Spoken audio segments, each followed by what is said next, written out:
आज की बात कार्यक्रम में आज हमारे साथ मौजूद हैं जिला समाज कल्याण पदाधिकारी श्रीमती नीता चौहान मैम। ये महिला एवं बाल विकास विभाग के द्वारा संचालित योजनाएं जो हमारे लोगों के लिए हैं उनके बारे में आज हम इनसे डिस्कस करेंगे और जानेंगे कि इन योजनाओं का लाभ कैसे लिया जा सकता है और इन योजनाओं में हमारे लोगों के लिए क्या क्या लाभ है। इन्हीं सब चीज़ों का आज बात करने के लिए हम स्वागत करते हैं अपने साथ श्रीमती नीता चौहान मैम का स्वागत है मैम इस आज की बात कार्यक्रम में। ठीक है मैम। तो हाँ मैम, अब हम लोग जो है देखिए जनता दरबार में कुछ आवेदन बहुत बार आते रहते हैं मैम जन शिकायत में कि देखते हैं हम लोग कि माता पिता दोनों बच्चे के डेथ कर गए हैं, उनके दादा दादी नाना नानी लेकर आते हैं जी। तो हम लोग क्या कर सकते हैं वैसे बच्चों के लिए जो कि अनाथ हैं, जिनका देखभाल करने के लिए कोई नहीं है। इस वर्ष से पहले तो ये योजनाएं आपके ही विभाग से चल रही थी, इसलिए इसमें आपका बहुत वृहद जानकारी होगा और अनुभव भी होगा। तो वैसे बच्चों के लिए हम लोग क्या कर सकते हैं, क्या तरीका है उनको मदद करने का मैम, ज़रा बताया जाए। धन्यवाद असीम सर और सभी पलामू वासियों को बहुत बहुत जोहार। अभी सर ने एक बहुत ही अच्छा सवाल पूछा। मैं बताना चाहूँगी कि इस वर्ष के पहले तक, अप्रैल माह के पहले तक ये योजना समाज कल्याण विभाग से ही संचालित कराई जा रही थी और अभी ये सामाजिक सुरक्षा विभाग से संचालित की जा रही है। इस योजना का नाम है स्पॉन्सरशिप योजना।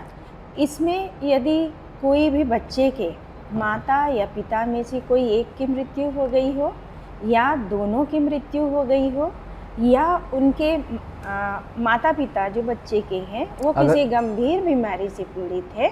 अच्छा, तो इसमें एक चीज़ हम क्लैरिटी चाहेंगे मैम कि अगर किसी गंभीर बीमारी से पीड़ित हैं जी, तो किसी गंभीर बीमारी से पीड़ित उसका हम लोग क्या मानेंगे? जो मुख्यमंत्री गंभीर बीमारी योजना वाला है उसी को आप लोग रखे हुए हैं बेस? हाँ, वो सबको मान सकते हैं। और किसी भी कारणवश माता पिता अगर कुछ कार्य करने में सक्षम नहीं है, अपने बच्चों को वो खाना खिलाने में सक्षम नहीं है, उनको पढ़ाई कराने में सक्षम नहीं है, तो ऐसा मान सकते हैं कि अगर पूर्ण अपंग हैं दोनों माता पिता या हाफ अपंगता भी है तो भी उसको कवर करेंगे आप? बिल्कुल, वो CWC के अनुशंसा के आधार पे ऐसे लोगों को लाभ दिया जा सकता है।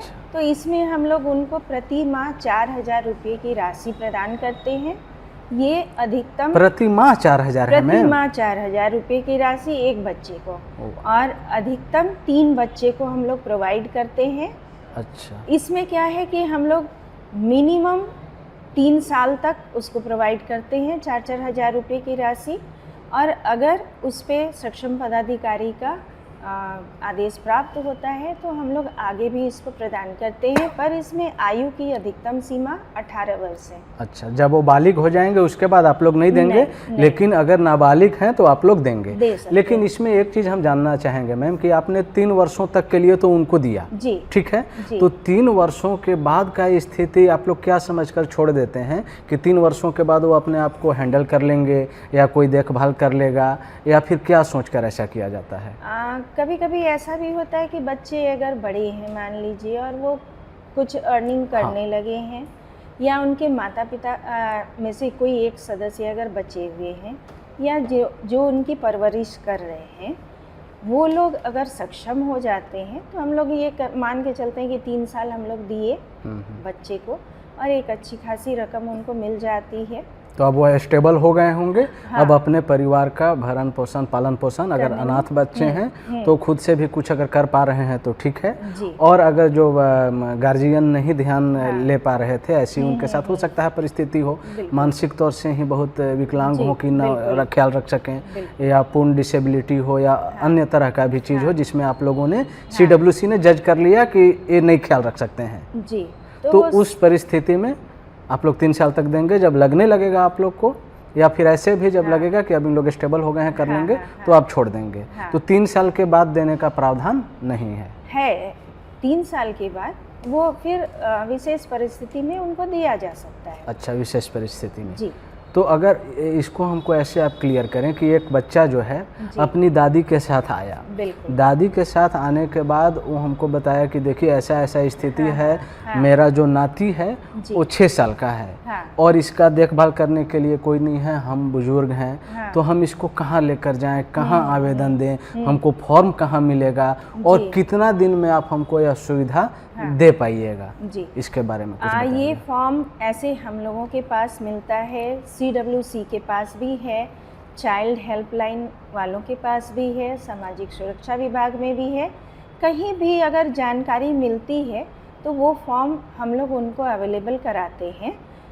सेविका के माध्यम से पता चलता है या किसी अन्य व्यक्ति के माध्यम से भी पता चलता है कि इस बच्चे को स्पॉन्सरशिप योजना के तहत लाभान्वित करने की ज़रूरत है, तो हम चाइल्ड हेल्पलाइन वाले तुरंत वहाँ की सेविका को फ़ोन करते हैं, वो उसका सत्यापन करती हैं। फिर चाइल्ड हेल्पलाइन वाले भी जाते हैं उस गांव में, जा कर के देखते हैं और उसके बाद फॉर्म भरवाने की जो प्रक्रिया है वो चाइल्ड हेल्पलाइन के लड़के ही हैं, वही लोग हैं। अच्छा, उन लोग मदद भी करते जी, हैं फॉर्म बिल्कुल, भरवाने में। बिल्कुल, तो मैम इसमें हम एक चीज़ जानना चाहेंगे कि ठीक है, हम ऐसा कोई भी व्यक्ति कर सकता है, अगर समाज में हम बिल्कुल, देख रहे हैं कि इस कोई तरह भी के व्यक्ति, बेसहारा बच्चे हैं, कोई तो भी व्यक्ति। हम भी चाहेंगे तो हम भी चाइल्ड हेल्पलाइन पर बिल्कुल, कॉल कर लिए। बिल्कुल। और हर एक गाँव में सबसे ज़्यादा जुड़ाव जो होता है निचले स्तर पर हाँ। सेविका लोगों का ही होता है। जी। तो ये भी तो हो सकता है ना कि हमने सेविका को बता दिया कि अगर मेरे लिए कुछ है तो आप बताइए, जी, तो बिल्कुल। सेविका हमको फॉर्म ला कर दे सकती हैं। दे सकती हैं। तो क्या प्रखंड में भी यह फॉर्म अवेलेबल होता है? फॉर्म में वहाँ के जो CDPO हैं उनके पास भी रहता है और हम लोगों को सिर्फ सेविका से सूचना मिल जाती है। हाँ हाँ। तो उसके बाद चाइल्ड हेल्पलाइन के लोग हैं वो खुद उस गांव में जाकर और वो फॉर्म फिलअप अच्छा। करवा लेते हैं। तो उसके बाद जैसे हमने फॉर्म भर लिया मैम, उसके बाद क्या होगा? उसके बाद वो फॉर्म जिला में आता है। जिला में आने के बाद में उसका पूरा सत्यापन हो जाता है। सत्यापन होने के बाद एक बैठक होती है। बैठक में उपायुक्त महोदया के द्वारा उसकी स्वीकृति प्रदान की जाती है और स्वीकृति प्राप्त होने के तिथि से ही उनको लाभ प्रदान कर सकते तो मैम, तो ये तो हो गया प्रशासनिक कार्य, जी। लेकिन जनता क्या करे? वो तो मान लीजिए भर दे, फिर बाद में कोई बोले कि नहीं आपका तो ये दस्तावेज इसमें छूट गया, हाँ। आपने इसमें वंशावली लगाया ही नहीं, ये मुखिया के द्वारा सत्यापित नहीं है, तो ये वार्ड वाले नहीं किए हैं, तो मैम जनता को कठिनाई वहाँ पर होती है। इधर वाले तो आप लोग कर लेंगे, तो जनता को उसके साथ चाइल्ड हेल्पलाइन वाले गए, फॉर्म भरवाए, ठीक है, तो फॉर्म भरवा के आगे भेज दिए, लेकिन क्या क्या डिमांड्स होता है चाइल्ड हेल्पलाइन वालों का कि इन दस्तावेज हमको आप दीजिए? जी। तो कैसे, मैं उसमें क्या क्या डिमांड किया जाता है मैम? इसमें हम लोग 2-3 चीज़ें लेते हैं। सबसे पहला है आय प्रमाण पत्र, जो 75,000 रुपये से कम का हो, जिनकी भी मृत्यु हुई है, अगर माता या पिता जिनकी मृत्यु हुई है उनका मृत्यु प्रमाण पत्र लेते हैं। बच्चा अगर किसी स्कूल में पढ़ रहा है तो वहाँ के विद्यालय के जो प्रधानाध्यापक हैं उनके द्वारा एक प्रमाण पत्र मिलता है कि ये बच्चा हमारे इस कक्षा में अध्ययनरत है। तो यही 3-4 चीज़ें हम लोगों को चाहिए। आधार चाहिए, उनका बैंक खाता चाहिए, और इन सबों के साथ जब वो फॉर्म जमा करते हैं और उनका फिर हम लोग आगे की प्रक्रिया करते हैं। मुख्यतः जब वो जाते हैं फील्ड में चाइल्ड हेल्पलाइन वाले, तो वो उन लोगों को सारी चीज़ों की जानकारी दे देते हैं। अच्छा, चाइल्ड हेल्पलाइन वाले बता देते हैं उन सब सारी जी, चीज़ें। ठीक है मैम, तो अगर वहाँ से बढ़ गया हाँ। तो कितना समय के बाद आप लोग सहायता सामान्यतः दे देते हैं? एक तो एवरेज जी, होगा ना जी, कि इस तरह का आपको एप्लीकेशन प्राप्त हुआ, जी। तो आप लोग कितना समय में दे देते हैं? आवेदन जैसे आता है तो अभी भी जैसा कुछ दिन पहले हमको जिला सामाजिक सुरक्षा पदाधिकारी ने बताया था कि करीब 250 के आसपास आवेदन थे, जिनकी एक बैठक होने वाली थी। हो सकता है वो बैठक हो भी चुकी होगी। तो बैठक होती है, आवेदन जैसे ही आ जाता है, 100 भी आवेदन आ जाता है, 50 आवेदन आ जाता है, जैसे भी आवेदन आया उनकी स्वीकृति प्राप्त करके उनको लाभ देने की कार्रवाई करते हैं। चलिए, बहुत बहुत धन्यवाद मैम। हम समझते हैं कि हमारे दर्शकों को इस में बहुत ज्ञानवर्धक बातें आपके द्वारा बताया गया मैम, और इसका जो लोग सच में ज़रूरतमंद हैं लाभ ले सके, इसके लिए बहुत बहुत धन्यवाद मैम।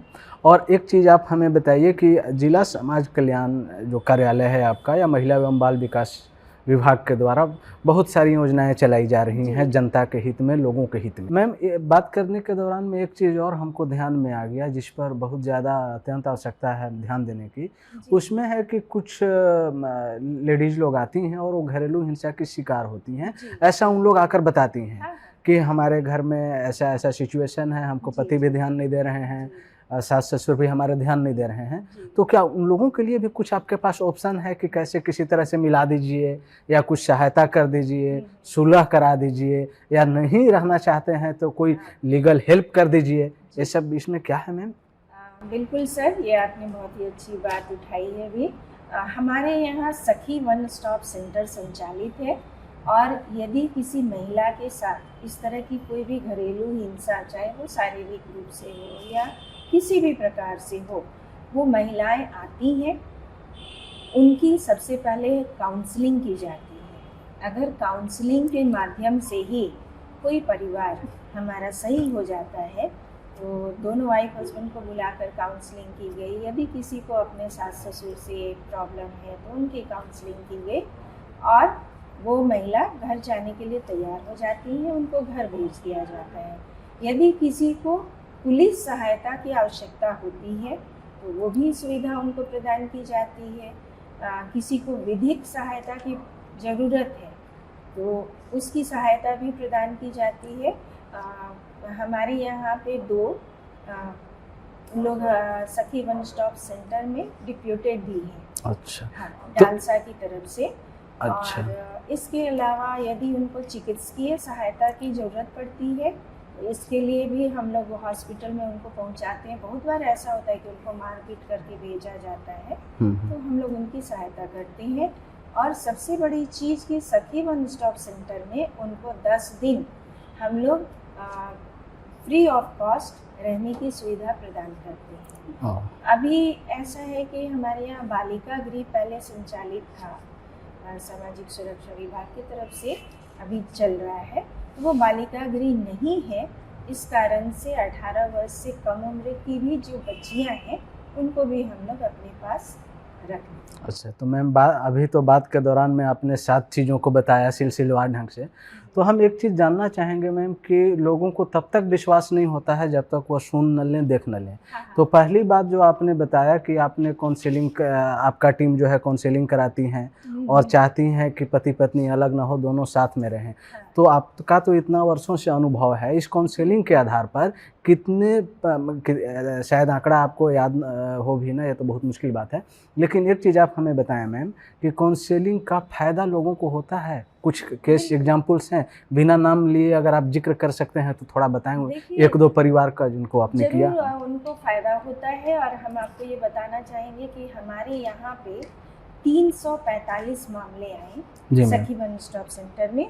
जिसमें से 318 मामलों का निष्पादन कर दिया गया, और 27 मामले अभी पेंडिंग है, और उनके भी निष्पादन की प्रक्रिया अभी चल रही है। इसमें यदि एक चीज़ और मैं कहना चाहूँगी कि टोल फ्री नंबर है 181 महिला हेल्पलाइन नंबर। किसी को कोई भी समस्या होती है तो वो अपने घर से कहीं से भी 181 पे अगर कॉल करते हैं तो तुरंत फिर हमारे यहाँ से गाड़ी भी है, हमारी गाड़ी से लोग जाते हैं और उस महिला को रेस्क्यू करके हम लोग अपने सेंटर में लेकर के आते हैं।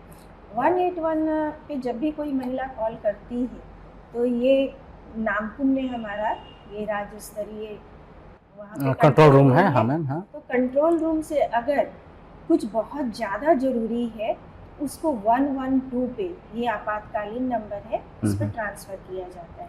ये 181 वाले ही एसेस करके सिचुएशन को वही 112 पर ट्रांसफ़र कर देते हैं।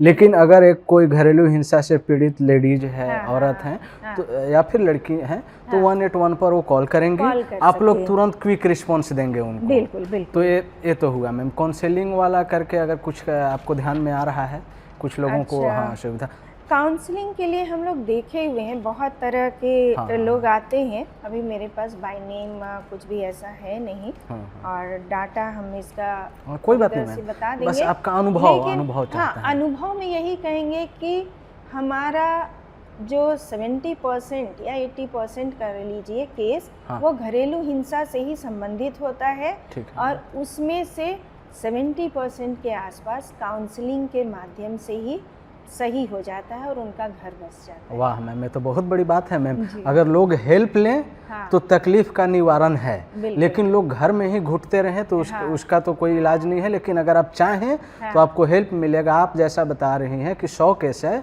तो 70 केस आपके पास आते हैं जो कि घरेलू हिंसा से संबंधित होते हैं। जी, जी, उस 70 में भी आप बता रही हैं 100 को अगर हम लोग मान लें एग्जाम्पल के तौर जी, पर, तो जी, 100 जी। में से 49 केस, हाँ। उसका अगर 70 का 70% हम लोग लें तो 49 केसेज को तो आप लोग डिस्प्यूट ऐसे ही ख़त्म कर देती हैं बिल्कुल। 100 में से ना। हाँ। ये तो बहुत अच्छा बात है मैम। तो लोगों को हेल्प लेना ही चाहिए। अगर कोई घरेलू हिंसा से पीड़ित हैं, अगर उनको लग रहा है कि नहीं हमारा घर में समस्याएं उत्पन्न हो रही हैं, हमको मदद चाहिए, तो 181 पर कॉल करें, आपको ज़रूर सहायता प्रदान की जाएगी।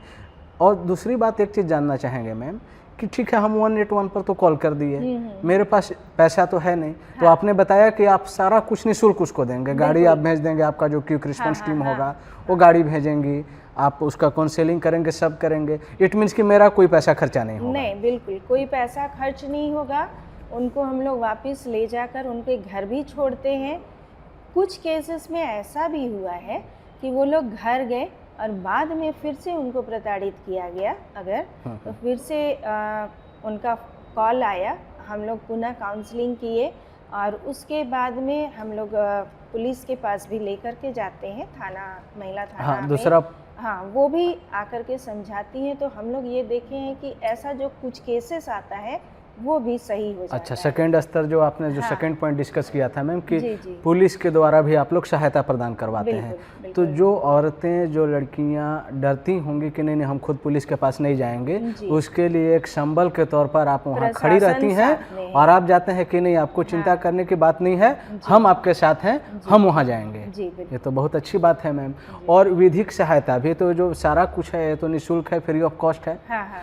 थर्ड में आपने बताया था मैम कि आप विधिक सहायता भी उनको प्रदान करवाती हैं। हाँ। तो विधिक सहायता तो डालसा के तरफ से मिलता जी, होगा, जी। उसी में आप लोग जी, एंगेज जी। रहते होंगे। जी। तो फ्री ऑफ कॉस्ट उनको लॉयर भी सारा देंगे, आप कुछ वकील फ्री। देंगे, सब कुछ देंगे हाँ। Free of cost. जी, बिल्कुल। उसके बावजूद भी मेरा तकलीफ नहीं दूर हो रहा है, तो क्या आप सखी वन स्टॉप सेंटर में हमको रखेंगे? हाँ, 10 दिन तक हम उनको सखी वन स्टॉप सेंटर में रखते हैं। हाँ हाँ। अगर किसी केस में ऐसा जरूरी होता है तो फिर से उनको हम लोग फर्दर एक्सटेंड करके 10 दिन और रख एक्सटेंड कर लेंगे सकते हैं। और उसी समय में हाँ। आप हल निकालने का कोशिश करते जी, हैं। अभी एक शक्ति सदन भी हमारे यहाँ संचालित है। ठीक है तो मैम। शक्ति सदन में उनको 10 दिन से ज़्यादा वो रहना चाहेंगे तो उनको रखा जाता है शक्ति सदन में। हाँ, तो अभी शक्ति सदन का अलग बिल्डिंग नहीं है हमारे यहाँ और उस पे जो अपॉइंटमेंट होना है ये अभी विभाग के द्वारा नहीं हुआ है, उसको भी हम लोग सखी वन स्टॉप सेंटर में ही संचालित कर रहे हैं। ठीक है मैम। तो ये तो दूसरा पॉइंट जो है, देखिए अभी आपसे बात करते करते बहुत सारे चीज़ मुझे भी क्लियर हुई और लोगों को भी क्लियर होगा मैम। तो ये तो बहुत अच्छा चीज़ आप बताएं कि हर जगह पर आप लोग मौजूद हैं लोगों को मदद करने के लिए, हमारे पीड़ित भाई बहनों का मदद करने के लिए। अब तो आप जैसा बताएं कि पुरुष को भी आप लोग देख रहे हैं, थोड़ा मोड़ा सहयोग भी उनका ले रहे हैं, साथ में सहभागिता भी दिखा रहे हैं। तो सरकार हर जगह मौजूद है, लोग इसका लाभ लेना चाहें तो लें। अगर आप घर में घुट घुट के मत जिए, आपको मानसिक बीमारी में भी डाल सकता है, इसीलिए मेंटल हेल्थ केसेज आजकल ज़्यादा बढ़ते जा रहे हैं। तो सब चीज़ का निदान है, उसका निदान के लिए आप लोग हैं, तो आप लोग से अगर कंसल्ट किया जाए तो ये सब चीज़ों का निदान होगा। मैम और कोई योजनाएं, अभी तो 9 के आसपास योजनाएं आप लोगों के पास? अभी हमारी बहुत सारी योजनाएं हैं। उसके पहले भी एक टोल फ्री नंबर हम बच्चों के लिए बताना चाहेंगे। 1098 हमारा टोल फ्री नंबर है। इसमें भी बच्चों से संबंधित अगर कोई भी बात कहना चाहते हैं तो वो बात कह सकते हैं। अभी हम लोगों के यहाँ बाल विवाह के केसेस में हम लोग देख रहे हैं कि 1098 बहुत सारे लोगों को पता हो गया है और लड़कियां खुद से फ़ोन करती हैं कि हमारी शादी 18 साल के पहले हो रही है। और पलामू में अब तक इस साल हम लोग 22 शादी रुकवा चुके हैं, 22 शादियों को रुकवा चुके हैं। तो ये दिखाता है कि पहले, इसके पहले का आंकड़ा था 19, उसके पहले और कम था। तो धीरे धीरे लोगों में जागरूकता हो रही है। और हमारे यहाँ जो अपनी शिकायतें दर्ज करने की बात है या हेल्प लेने की बात है, जागरूक होने की बात है, इन सभी में बहुत सुधार हो रहा है। मतलब लोग बढ़ चढ़कर हिस्सा ले रहे हैं बिल्कुल और चाह भी रहे हैं कि उनके हाँ। साथ अन्याय ना हो। जी अगर वो चलिए तो अच्छी बात है मैम। और भी बहुत सारी योजनाएं हैं मैम, कुछ और डिस्कस आप करें। बिल्कुल। हमारे यहाँ आंगनवाड़ी स्तर पे एक पूरक पोषाहार कार्यक्रम चलाया जाता है। इसमें 3 से 6 वर्ष के बच्चों को प्रतिदिन खिचड़ी जैसे चावल दाल सब्जी दिया जाता है, शनिवार को खिचड़ी, अंडा और सुबह में उनको हलवा दिया जाता है। और गर्भवती, धात्री, 6 माह से 3 वर्ष के बच्चे और अति कुपोषित बच्चों को हम लोग RT packet, ready to eat packet है, वो प्रोवाइड कराया जाता है अभी। दूसरी योजना है हमारी सावित्रीबाई फुले किशोरी समृद्धि योजना। ये योजना 5 सितंबर 2022 को शुरू की गई थी और इस योजना में थोड़ा सा इस साल परिवर्तन हुआ है कि पहले हम लोग इसको ऑफलाइन आवेदन लेते थे, इस बार ऑनलाइन आवेदन ले रहे हैं। इसमें 8वीं से लेकर 12वीं तक विद्यालय के स्तर पे इसका आवेदन ऑनलाइन किया जाएगा ई विद्या वाहिनी के द्वारा। और 18 से 19 साल की बच्ची जिनका मतदाता पहचान पत्र हो, और उन लोगों को हम लोग 20,000 रुपये की राशि देते हैं। 8वीं और 9वीं कक्षा में 2,500 रुपये की राशि और 11वीं और 12वीं कक्षा में हम लोग 5,000 रुपये की राशि प्रदान करते हैं। 10वीं, 11वीं, 12वीं में 5,000 की राशि। दूसरी योजना है मैम एक चीज़ इसमें हम जानना चाहेंगे, जैसे पूरक पोषाहार के बारे में आपने जिक्र किया, बिल्कुल। तो पूरक पोषाहार में आप बता रही हैं कि आप प्रेगनेंसी के समय से ही लेडीज़ का ध्यान रखती हैं सेविका के माध्यम से। तो उसमें अगर मान लीजिए कोई प्रेग्नेंट हो गया, ठीक है, कोई लेडीज़ अगर प्रेग्नेंट होती है तो उसके बाद से हमारी सेविका को क्या क्या करना चाहिए, क्या दायित्व है उनका, कब विजिट करेंगी, कैसे होगा, उनको क्या क्या बताना है। उसमें हम जब पढ़ रहे थे, देख रहे थे, तो उसमें ये भी है कि किन किन समयों पर उनका जांच करना है और कुछ पैसा भी देने का प्रावधान है जी। तो मैम इसके बारे में थोड़ा सा डिस्कस किया जाए। जी। इसमें हम कहना चाहेंगे कि जैसे ही कोई महिला गर्भवती होती है तो गर्भवती होने के बाद उसका पंजीकरण आंगनवाड़ी केंद्र पे 3 माह के अंदर करा लेना है। और जैसे ही पंजीकरण होता है उनका प्रधानमंत्री मातृ वंदना योजना के तहत हम लोग आवेदन फिलअप कराते हैं। वो भी अब ऑनलाइन होता है। यदि लाभार्थी चाहें तो खुद भी वो उसको ऑनलाइन आवेदन कर सकते हैं या सेविका के माध्यम से भी आवेदन कर सकते हैं। तो ऑनलाइन अगर मैम लाभार्थी चाहें तो मोबाइल से कर सकते हैं, मोबाइल में तो ऐप होगा। बिल्कुल, प्रधानमंत्री मातृ वंदना योजना जैसे ही वो लिखते हैं वो ऐप आ जाता है और उसमें वो डायरेक्ट लॉगिन करके अपना आवेदन जानकारी दे सकते हैं, भर सकते हैं। और महिला को जब वो प्रथम गर्भवती होती है, बच्चा हो जाता है, प्रसव के बाद उनका 5 टीका पड़ जाता है। जैसे ही उनका पेंटा पड़ जाता है 1.5 महीना के बाद, और उनको फिर हम लोग 5,000 रुपये की राशि प्रदान करते हैं। 5,000 में हम लोग 2,000 रुपया पहले देते हैं 3 माह में जब वो पंजीकरण कराती है उस समय, और बाकी के 3,000 जो है वो सेकेंड इंस्टॉलमेंट के तौर पे बच्चे के टीकाकरण के बाद देते हैं। और दूसरे प्रसव में यदि लड़की का जन्म होता है तो एक मुश्त उनके खाते में 6,000 रुपये की राशि प्रदान की जाती है। और जैसा आपने बताया कि हम लोग उनको ट्रैक कैसे करते हैं, तो जैसे ही कोई महिला गर्भवती है, पोषण ट्रैकर में उसकी एंट्री हो गई है, विभाग के तरफ से ही सेविकाओं को उसमें मैसेज आता है कि इस तारीख को आपको उनके यहाँ होम विजिट करना है और होम विजिट करके उनको जानकारी देनी है। जैसे अगर वो पहले के कुछ महीनों में रहेंगी तो उनको खान पान की जानकारी देनी है, उनको 1 घंटा आराम करना है, आयरन ज़्यादा से ज़्यादा वो यूज़ करें, तिरंगा भोजन लें, इन सभी चीज़ों के बारे में सेविका बताती है। टीकाकरण के बारे में बताती है क्योंकि उनको टीटी का भी टीका पड़ना ज़रूरी है और शरीर में किसी और अन्य चीज़ों की कमी ना हो। सरकार हमारे यहाँ से iron tablet iron Provide- folic acid का जो टैबलेट हम लोग देते टैबलेट हैं है वो प्रोवाइड कराते मैम। हैं। एक चीज़ इसमें हम जानना चाहेंगे कि ठीक हाँ। है, हमने इन्फॉर्मेशन दिया अपनी सेविका को बिल्कुल कि बिल्कुल। ठीक है हमारी वाइफ प्रेग्नेंट हो गई हैं, आप इनका ध्यान रखें या जो जो चीज़ है उनसे बताएं, ठीक है। जी जी। लेकिन सेविका इतना बताने के बाद भी अगर मेरे पास नहीं आती हैं, हाँ तो एज ए जिला समाज कल्याण पदाधिकारी आपका कंट्रोल, सुपरिंटेंडेंस और डायरेक्शन का पावर होता है, बिल्कुल। तो कहाँ कंप्लेन करेंगे कि ठीक है हमने तो उनको बता दिया, हाँ बताने के बाद भी हम पर ध्यान नहीं दे रही हैं, हम पूछ रहे हैं कि नहीं हमको हाँ। क्या खाना चाहिए क्या नहीं खाना बिल्कुल, चाहिए, तो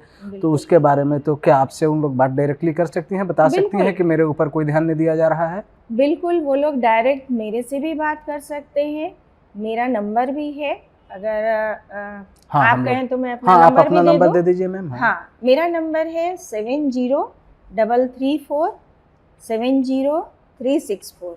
इस नंबर पे डायरेक्ट कॉल भी कर सकते हैं यदि कोई सेविका अच्छे ढंग से आपको नहीं बता रहे हैं, सरकारी योजनाओं की जानकारी नहीं दे रही हैं, या फिर आप नज़दीकी वहाँ पे प्रखंड है, उस प्रखंड में जाकर सुपरवाइज़र हैं, सीडीपीओ हैं, प्रखंड विकास पदाधिकारी हैं, हमारे डीसी मैम हैं, हमारे डीडीसी सर हैं, कहीं भी जा करके आप अपनी शिकायत दर्ज कर सकते हैं। बहुत बहुत धन्यवाद हाँ। मैम, इससे हमारे दर्शकों को, लोगों को और लाभार्थियों को बहुत बहुत लाभ मिलेगा, तो ये जी। तो अच्छी बात है मैम। अब एक और चीज़ हम ये जानना चाहेंगे हाँ कि प्रेगनेंसी के समय आपने बताया कि टीटी में जो एंटी टेटनस जी सीरम जी का इंजेक्शन होता है बहुत महत्वपूर्ण होता है, जी वो तो जी दिलवाना जी चाहिए, जी जी। तो आप लोग उसको भी ट्रैक करते होंगे, क्योंकि कुछ हमको सुई से डर लगता है, हम नहीं चाहेंगे कि हमको सुई दिया जाए, हाँ लेकिन आप तो हमको कन्विंस करेंगे ना, कन्विंस जी करने के जी लिए जी। क्या सेविका लोग मेहनत करती हैं इतना कन्विंस करने के लिए लोगों देखिए, को? उसके लिए सेविका और सहिया दोनों मिलके कन्विंस करते हैं। किसी मंथ में अगर छूट जाता है कोई लाभार्थी किसी कारणवश, मान लीजिए वो किसी और शहर में चला गया, हाँ। या कुछ भी कारण ऐसा रहा, किसी को फीवर है तो हाँ नहीं हाँ नहीं लिए, देंगे, हाँ। तो उसका ड्यू लिस्ट बनता है कि अच्छा जी। इन लोगों का ड्यू रह गया है टीकाकरण, और उस ड्यू लिस्ट के अनुसार उनको ट्रैक करके फिर उनको टीकाकरण दिया जाता है, या जो भी लाभ देना है अच्छा। दिया जाता है। और प्रत्येक माह एक दिन आंगनवाड़ी केंद्र पे VHSND डे मनाया जाता है, village health nutrition and sanitation day, जिसमें वहाँ पे सेविका रहती हैं, सहिया रहती हैं, सभी गर्भवती धात्री और बच्चे आते हैं, उनको इंजेक्शन या जो भी दवाइयाँ प्रोवाइड करनी है उनको प्रोवाइड की जाती हैं। जी मैम, बहुत बहुत धन्यवाद मैम।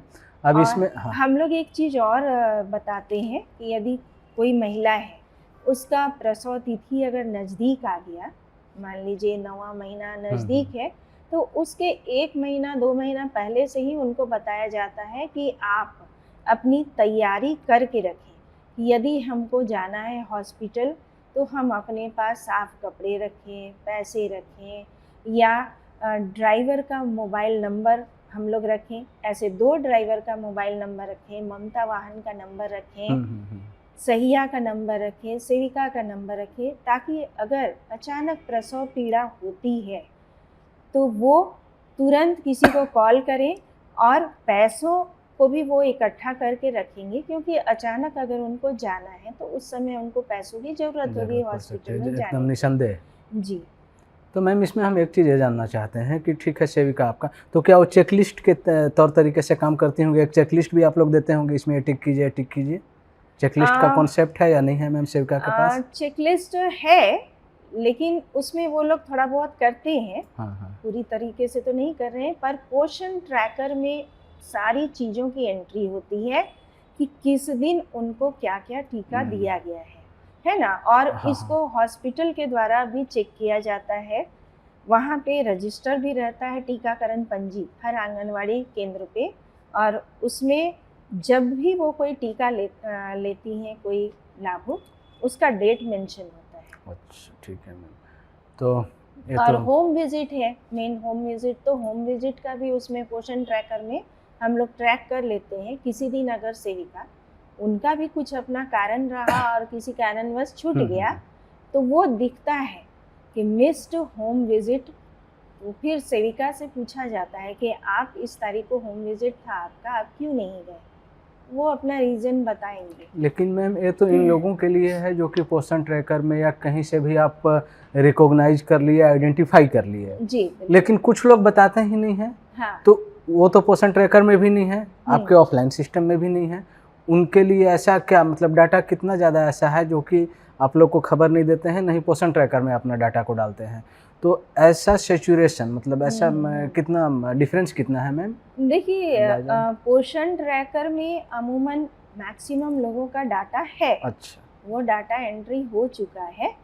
उसमें फिर यही होता है कि एक बार एंट्री हो गया तो कोई बच्चा अगर 6 साल से ऊपर का हो गया उसका नाम हटाना है, कोई 3 साल का हुआ तो उसका नाम जोड़ना है, या किसी को 6 माह से 3 वर्ष में जोड़ना है, हटाना है, गर्भवती धात्री का नाम जोड़ना हटाना है। परेशानी कहाँ होती है कि कहीं कहीं पे कुछ सेविकाएं ऐसा करती हैं, जैसा शिकायत आता है मेरे पास कि वो केंद्र पे नहीं गई, या अगर गई और तुरंत वापस चली गई, सेविका लोगों को सही ढंग से समझाई नहीं, उनको योजनाओं की जानकारी नहीं दी। जैसे ही कोई इस तरह की शिकायत आती है तो हम लोग उसकी जांच सीडीपीओ के माध्यम से, सुपरवाइज़र के माध्यम से, और मैं स्वयं भी जा कर के करती हूँ।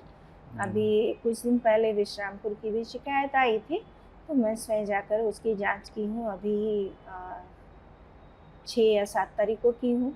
कल भी हम लोग पड़वा में गए थे और पड़वा में बहुत सारे लोगों के बीच में, महिलाओं के बीच, पुरुषों के बीच बैठ करके हम लोग बात की और सब योजनाओं की जानकारी दी। बहुत बहुत धन्यवाद मैम।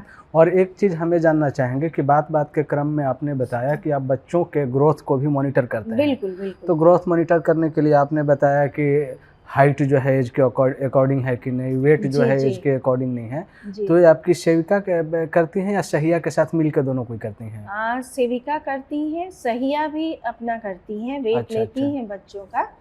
हर आंगनवाड़ी केंद्र पे अभी एक वेइंग मशीन होता है, एक स्टीडियोमीटर होता है, एक इन्फेंटोमीटर होता है। तो इन्फेंटोमीटर में है कि 2 साल से कम उम्र के जो बच्चे हैं उनको लिटा करके उनका वेट और हाइट लिया जाता है, और जो आपके बड़े बच्चे हैं 2 साल से ऊपर के हैं उनका हाइट उसमें खड़े करके लिया जाता है। वजन तो सारे लोगों का, चाहे वो प्रेग्नेंट हो, लैक्टेटिंग हो, बच्ची हो, सबका हम लोग वेट लेते हैं। और जैसे ही पोषण ट्रैकर में वेट और हाइट डाला जाता है एंट्री माप करके, तो ऑटोमेटिक उसमें आ जाता है कि ये बच्चा नॉर्मल है, ये बच्चा कुपोषित है या अति कुपोषित है। अगर कुपोषित बच्चा है तो उसकी हम लोग काउंसलिंग करके उसको ठीक कर सकते हैं, और अति कुपोषित बच्चा है तो उसके ट्रीटमेंट के लिए हम लोग उनको माल न्यूट्रिशन सेंटर में भेजते हैं। पलामू में अभी 5 जगह पे हमारा कुपोषण उपचार केंद्र है, और उन सभी जगहों पे बच्चे जाते हैं। जो 5 जगह पर आपका कुपोषण निवारण केंद्र जो है, तो अति कुपोषण और कुपोषण दोनों 5 ही जगह पर है कि अति कुपोषण? नहीं, सिर्फ अति कुपोषित को ही हम लोग रेफर करते हैं वहाँ पे। और अति कुपोषित को? जी। और ऐसे कुपोषित है तो आप वहीं पर डाइट चेंज करवाएंगे? बिल्कुल। और बच्चे को ठीक करा लेंगे? जी, खान पान का सही विधि बताकर और उनको माता लोग को समझाया जाता है, और समझा बुझा के वो बच्चे नॉर्मल में आ जाते हैं। और VHNSD आप जो बताएं, हाँ उस बिल्कुल, मतलब अपने बच्चे को लेकर अगर चाहें तो लेडीज जा सकती हैं, बिल्कुल, सेविका से सवाल जवाब कर सकती हैं। हाँ, बच्चे का आप ग्रोथ देखें, जी देखें, वेट देखें, और बताएं कि क्या मेरा बच्चा को और क्या जरूरत है या ज़्यादा ध्यान देने की जरूरत है। तो बहुत सारा prevention is better than cure का तो कॉन्सेप्ट आप लोग पहले ही कर लेते हैं, और ये अच्छा कॉन्सेप्ट भी है। तो अगर वहीं से चीज़ों को देख लिया जाए तो बहुत ज़्यादा हेल्थ सिस्टम पर जो बर्डन होता है बाद में वो कम हो जाएगा। तो इस हिसाब से तो मैम आप लोगों का रोल बहुत ज़्यादा समाज में है, आप घर में काबिज है और सब लोगों पर ध्यान दे पा रही हैं। तो अगर आपका विभाग और आपके लोग अगर और अच्छे से कार्य करते रहें तो निसंदेह ही लोगों को हर तरह की सुख सुविधा वहीं पर मिल जाएंगी। उनका CHC है और ये सब में विजिट कम हो जाएगा। जी। इसमें एक चीज़ बोलना चाहेंगे असीम जी कि अभी कुछ ऐसी माताएं भी हैं जो इतने ज़्यादा जागरूक हैं, क्योंकि अब लोग पढ़े लिखे हैं, तो वो लोग अपने सामने ही बच्चों का वजन कराते हैं, देखते हैं कि हमारा बच्चा नॉर्मल है, कुपोषित है या अति कुपोषित है है ना। और कुछ ऐसे भी माताएं हैं जो नहीं पढ़ी हुई हैं, तो उन लोगों को समझाने की ज़रूरत पड़ती है। और एक चीज़ और हम बोलना भूल गए कि जब ये कुपोषण उपचार केंद्र में जाते हैं बच्चों को ले करके, या तो सहिया लेके जाती हैं, सेविका लेके जाती हैं, तो जो भी लेके जाते हैं उनको भी कुछ राशि मिलती है, और माता को जब तक वहाँ पे रहते हैं बच्चे तब तक के लिए उनको खाने की भी सुविधा, खाने का पैसा मिलता है, और बच्चे को तो वहाँ पे स्पेशल एक उनका पोषण मिलता ही है, एक जो आप लोग बना के रखते हैं रेनबो टाइप का कुछ कॉन्सेप्ट होता है ना। वो माइक्रो न्यूट्रिएंट रहता है, हाँ, जो उनको घोल करके और फिर उनको दिया जाता है बना करके कुपोषण उपचार केंद्र में। तो ऐसा भी माताओं को हेडेक नहीं लेना है कि उनका बच्चा कुपोषित है, और अगर हम कुपोषण निवारण केंद्र में जा रहे हैं, उपचार केंद्र में जा रहे हैं, तो वहाँ पर हम कैसे खाएंगे, मेरा बच्चा कैसे खाएगा, तो दोनों का आप ध्यान रखेंगे, और उस माता को भी रहने का भी व्यवस्था आप देंगे। जी बिल्कुल। तब तो बहुत अच्छी बात है, लोगों को पोषण ट्रैकर का हेल्प जरूर लेना चाहिए। और कौन सा योजना है मैम, थोड़ा उस पर? हमारे यहाँ अभी हम लोग बाकी वर्ग के बारे में बात किए, लेकिन कन्याओं के बारे में नहीं बात की है, किशोरियों के बारे में। तो ये कहना चाहूँगी कि किशोरियों के लिए भी बहुत जल्दी एक सबला योजना आ रही है, और उस योजना के तहत उनको भी पोषाहार प्रदान किया जाएगा। ये देखा जा रहा है कि जो किशोरी है वही माँ बनेंगी, और यदि किशोरी कुपोषित रहेगी तो वो कुपोषित बच्चे को जन्म देंगी। तो कुपोषण का सिलसिला चलते रहेगा, तो हम लोगों को किशोरी पे ज़्यादा फोकस करना है। और दूसरा चीज़ है कि किशोरियों की 18 वर्ष के आयु के बाद यदि शादी ठीक हो जाती है, शादी करने का है, तो उस समय भी सभी पलामू वासियों को कहना चाहेंगे कि कोई चिंता करने की ज़रूरत नहीं है। यदि आपके पास राशन कार्ड है, अंत्योदय कार्ड है, कुछ भी इस तरह का कार्ड है, आप लोग आराम से अप्लाई कर सकते हैं। उसमें 2-3 शर्तें हैं सिर्फ, कि लड़की की आयु 18 वर्ष होनी चाहिए, लड़के की आयु 21 वर्ष होनी चाहिए, वो पलामू ज़िले के निवासी होने चाहिए, और उनकी पहली शादी होनी चाहिए। ये लोग अप्लाई कर सकते हैं। लड़की के खाते में 30,000 रुपये की राशि हम लोग प्रदान करते हैं। ये तो बहुत बड़ी बात कही मैम आपने।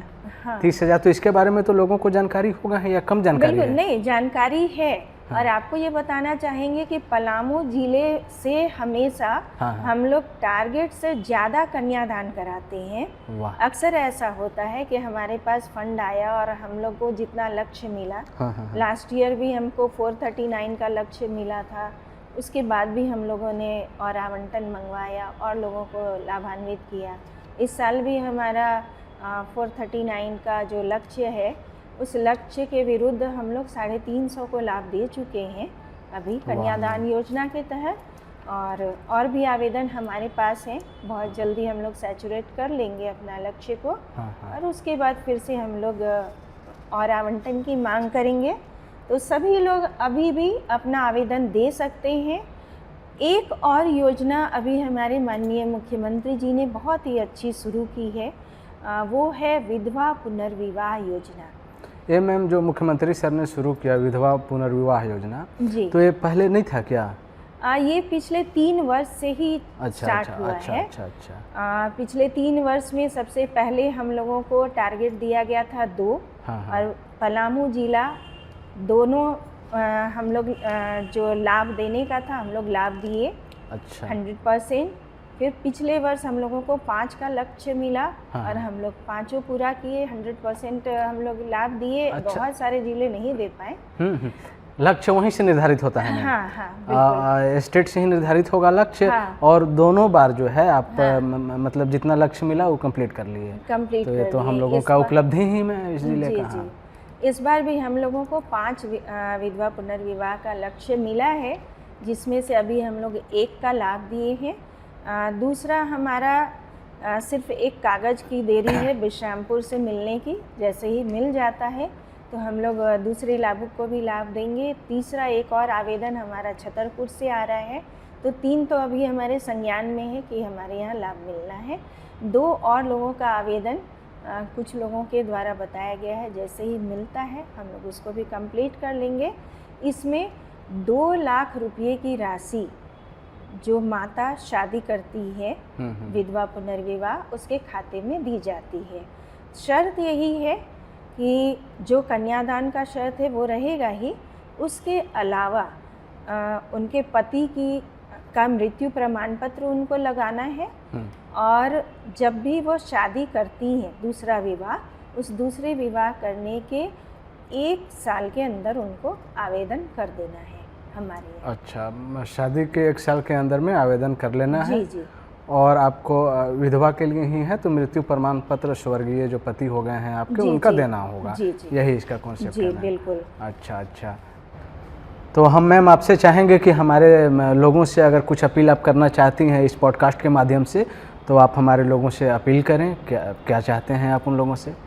मैं सभी पलामू वासियों को कहना चाहूँगी और अपील करना चाहूँगी कि यदि किसी को किसी भी तरह की कोई शिकायत है तो हमने जो नंबर प्रोवाइड किया है उस नंबर पे भी आप डायरेक्ट फ़ोन कर सकते हैं या जिला प्रशासन में के किसी भी अंग में जाकर के आप अपनी शिकायत दर्ज करा सकते हैं और आपकी शिकायत के बाद उसके निवारण के लिए हम लोग तुरंत कार्रवाई करेंगे।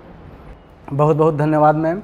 हम बात कर रहे थे जिला समाज कल्याण पदाधिकारी पलामू श्रीमती नीता चौहान मैम से, और हमारे दर्शकों को बहुत सारी जानकारियां आज यहाँ से मिली होंगी और हमने कोशिश किया है कि जो छोटी छोटी क्लेरिफिकेशंस आप लोग को चाहिए होता है वो आप लोगों को मिलता रहे। और भी योजनाएं महिला एवं बाल विकास विभाग के द्वारा चलाई जा रही हैं, उसको अगले एपिसोड में हम लोग लेकर आएंगे। अभी के लिए हम लोग इतना ही चीज़ आपके समक्ष रख रहे हैं। इसमें भी अगर आप लोगों को कहीं पर कुछ कन्फ्यूजन होगा, कुछ शिकायतें होंगी, कुछ जानकारियाँ कम पड़ रही होंगी, तो वो सब आप कमेंट सेक्शन में, इस लिंक के कमेंट सेक्शन में, इस वीडियो के कमेंट सेक्शन में आप डालेंगे। हम कोशिश करेंगे कि नेक्स्ट एपिसोड में आपको उन सब चीज़ों की जानकारी दे दी जाए। बहुत बहुत धन्यवाद। बहुत धन्यवाद। धन्यवाद असीम सर कि आपने हमें एक इतना अच्छा प्लेटफॉर्म दिया कि हम जनता से रूबरू हो सके और अपनी योजनाओं के बारे में जानकारी दे सके, और आगे भी जो हमारी योजनाएं शेष रह गई हैं उनकी जानकारी के लिए हम लोग फिर से मिलेंगे। धन्यवाद।